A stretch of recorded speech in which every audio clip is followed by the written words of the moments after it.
Think and Grow Rich by Napoleon Hill. Chapter 1. Thoughts Are Things. The Man Who Thought His Way into Partnership with Thomas Edison.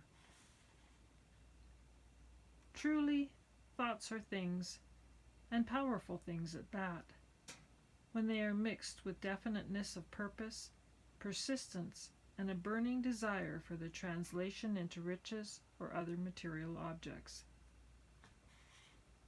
Some years ago, Edwin C. Barnes discovered how true it is that men really do think and grow rich. His discovery did not come about at one sitting. It came little by little, beginning with a burning desire to become a business associate with the great Edison. One of the chief characteristics of Barnes's desire was that it was definite. He wanted to work with Edison, not for him. Observe carefully the description of how he went about translating his desire into reality, and you will have a better understanding of the principles which lead to riches. When this desire or impulse of thought first flashed into his mind, he was in no position to act upon it. Two difficulties stood in his way.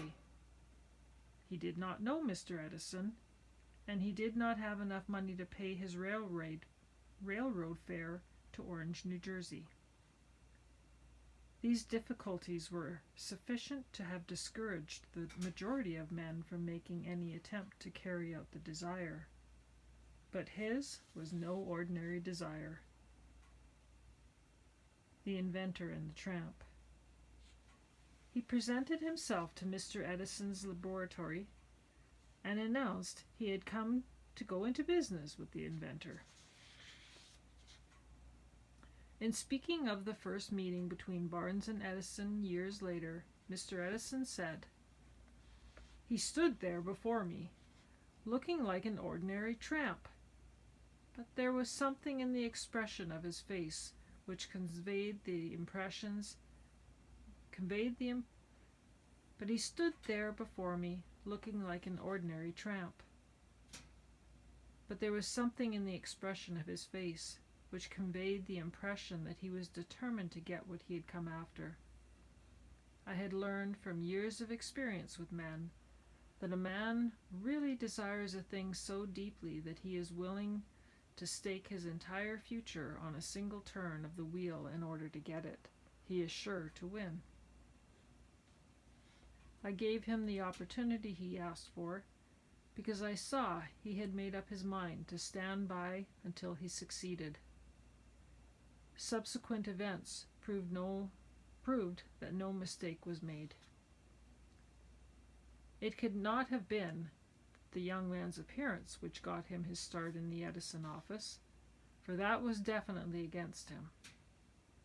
It was what he thought about that counted. Barnes did not get his partnership with Edison on his first interview. He did get a chance to work in the Edison offices at a very nominal wage. Months went by. Apparently nothing happened to bring nearer the coveted gold which Barnes had set in his mind as his definite major purpose. But something important was happening in Barnes's mind. He was constantly intensifying his desire to become the business associate of Edison. Psychologists have correctly said that when one is truly ready for a thing, it puts in its appearance. Barnes was ready for a business association with Edison. Moreover, he was determined to remain ready until he got that which he was seeking. He did not say to himself, "Ah, well, what's the use? I guess I'll change my mind and try for a salesman job." But he did say, "I came here to go into business with Edison, and I'll accomplish this end if it takes the remainder of my life." He meant it. What a different story men would have to tell if only they would adopt a definite purpose and stand by that purpose until it had to become an all-consuming obsession. Maybe young Barnes did not know it at the time, but his bulldog determination had persistence in standing back of a single desire was destined to mow down all opposition and bring him the opportunity he was seeking. Sly disguises of opportunity. When the opportunity came, it appeared in a different form and from a different direction than Barnes had expected. That is one of the tricks of opportunity. It has a sly habit of slipping in the back door, and often it comes disguised in the form of misfortune or temporary defeat.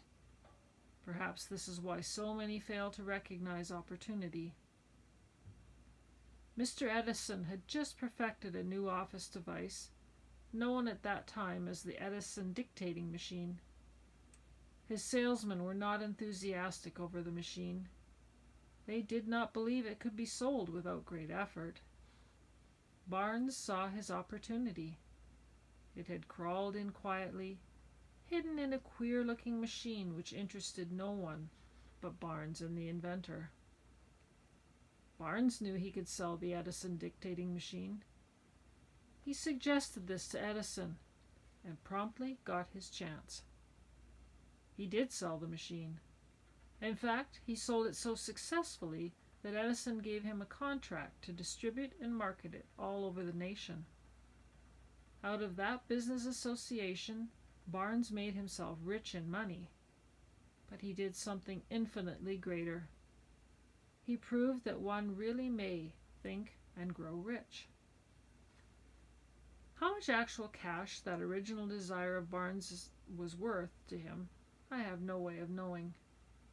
Perhaps it brought him $2 or $3 million, but the amount, whatever it is, becomes insignificant when it is compared with the greater asset he acquired in the form of definite knowledge that an inattainable impulse of thought can be transmutated into material rewards by the application of known principles. Barnes literally thought himself into a partnership with the great Edison. He thought himself into a fortune. He had nothing to start with except the capacity to know what he wanted and the determination to stand by that desire until he realized it. 3 feet from gold. One of the most common causes of failure is the habit of quitting when one is overtaken by temporary defeat. Every person is guilty of this mistake at one time or another. An uncle of R.U. Darby was caught with the gold fever in the gold rush days and went west to dig and grow rich. He had never heard that more gold had been mined from the thoughts of men than had ever been taken from the earth. He staked a claim and went to work with pick and shovel. After weeks of labor, he was rewarded by the discovery of the shining ore. He needed machinery to bring the ore to the surface.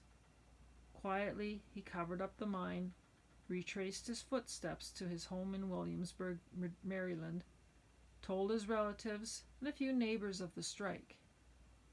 They got together money for the needed machinery and had it shipped. The uncle and Darby went back to work the mine. The first car of ore was mined and shipped to a smelter. The returns proved they had one of the richest mines in Colorado. A few more cars of that ore would clear the debt. Then would come the big killing in profits. Down went the drills, up went the hopes of Darby and Uncle. Then something happened. The vein of gold ore disappeared. They had come to the end of the rainbow, and the pot of gold was no longer there. They drilled on, desperately trying to pick up the vein again, all to no avail. Finally, they decided to quit. They sold the machinery to a junk man for a few $100s and took the train back home. The junk man called in a mining engineer to look at the mine and do a little calculating. The engineer advised that the project had failed because the owners were not familiar with fault lines. His calculations showed that the vein would be found just 3 feet from where the Darbys had stopped drilling. That is exactly where it was found. The junk man took millions of dollars in ore from the mine because he knew enough to seek expert counsel before giving up. I will never stop because men say no. Long afterward, Mr. Darby recouped his loss many times over when he made the discovery that desire can be transmutated into gold. The discovery came after he went into the business of selling life insurance. Remembering that he lost a huge fortune because he stopped 3 feet from gold, Darby profited by the experience in his chosen work by the simple method of saying to himself, I stopped 3 feet from gold, but I never stop because men say no when I ask them to buy insurance. Darby became one of a small group of men who sell over $1 million in life insurance annually. He owed his stickability to the lessons he learned from his quitability in the gold mining business. Before success comes in any man's life, he is sure to meet with much temporary defeat and perhaps some failure. When defeat overtakes a man, the easiest and most logical thing to do is to quit. That is exactly what the majority of men do. More than 500 of the most successful men this country has ever known told the author their greatest success came just one step beyond the point at which defeat had overtaken them. Failure is a trickster with a keen sense of irony and cunning. It takes great delight in tripping one when success is almost within reach. A 50-cent lesson in persistence. Shortly after Mr. Darby received his degree from the University of Hard Knocks and had decided to profit by his experience in the gold mining business, he had the good fortune to be present on an occasion that proved to him that no does not necessarily mean no. One afternoon he was helping his uncle grind wheat in an old-fashioned mill. The uncle operated a large farm on which a number of colored sharecrop farmers lived. Quietly the door was opened and a small colored child, the daughter of a tenant, walked in and took her place near the door. The uncle looked up, saw the child, and barked at her roughly. "What do you want?" Meekly the child replied, "My mammy say send her 50 cents. "I'll not do it," the uncle retorted. "Now, you run on home." "You say?" the child replied.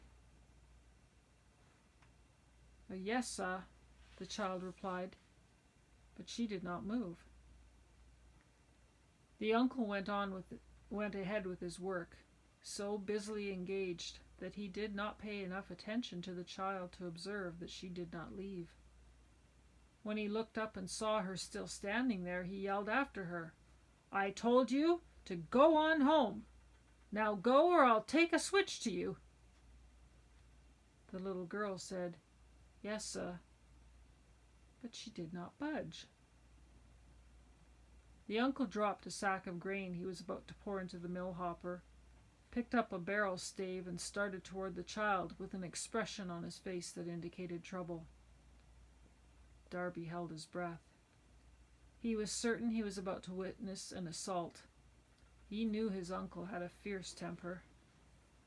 When the uncle reached the spot where the child was standing, she quickly stepped forward one step, looked up into his eyes, and screamed at the top of her shrill voice, "My mammy's got to have that 50 cents!"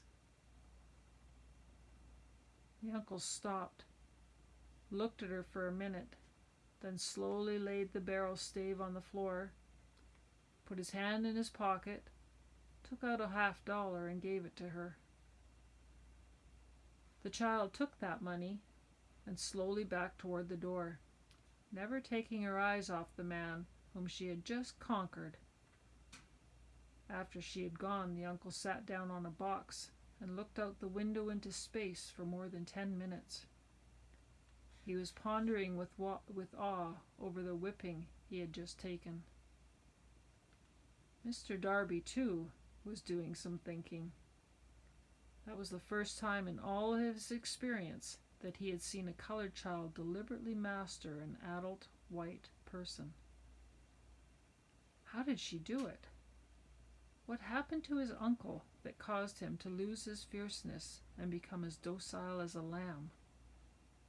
What strange power did this child use that made her master of the situation?